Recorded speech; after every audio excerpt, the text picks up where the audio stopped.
अब मासु पकाउने प्रक्रियामा चालु भइसके साथीहरू हेर्नु होला यो दुईटा थालमा मासु छ है यसमा अनि यो टमाटर प्याज अब त्यहाँ हल्दु खुर्सानी उता हल्दु खुर्सानी छ है यहाँनिर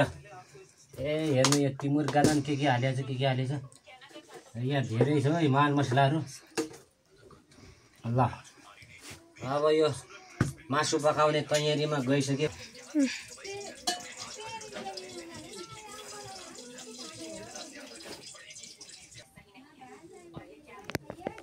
भेडाको मासु भनेको भेडाकै मासु हो हेर्नु 1 किलो मासु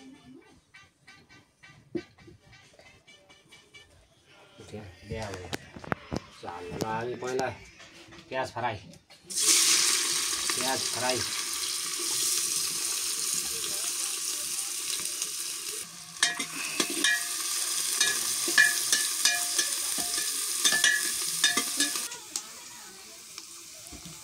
बोसो हालेपछि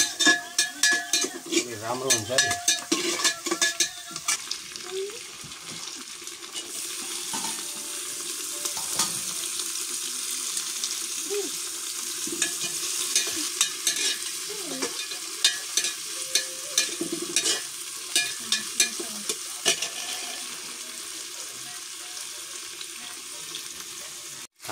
ल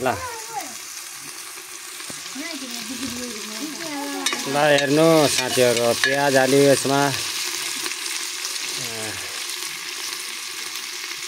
टमाटर प्याज है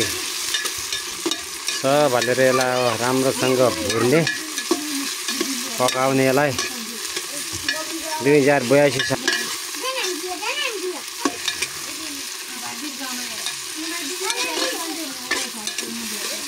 ल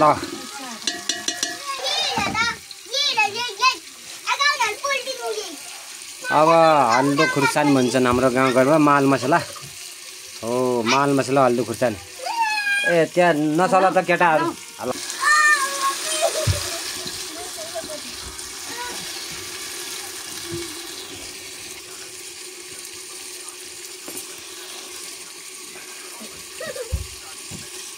साल बस साला नि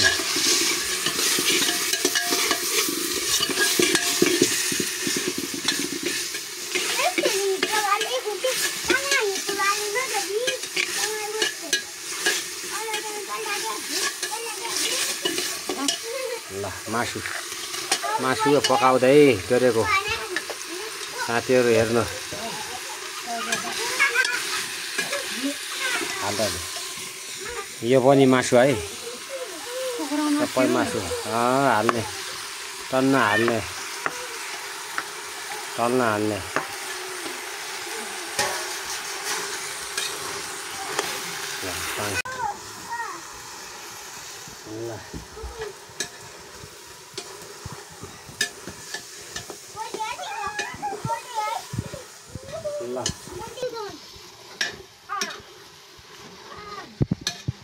केटाकेटीहरू एक ठाउँमा चुप लागेर बस्ने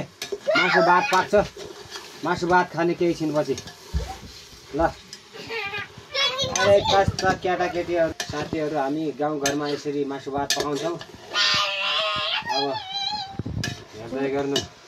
कति मिठो हुन्छ है गाउँघरको अर्ग्यानिक मासु अर्ग्यानिक मासु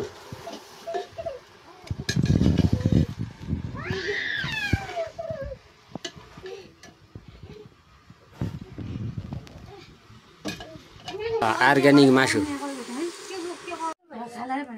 ल साथीहरू यो झोल है झोल यसमा मासु पनि झोल पनि बराबरी छ अब यो भिडियो चाहिँ अब दसैँको भिडियो बनाउँदै साथीहरू हेर्नु होला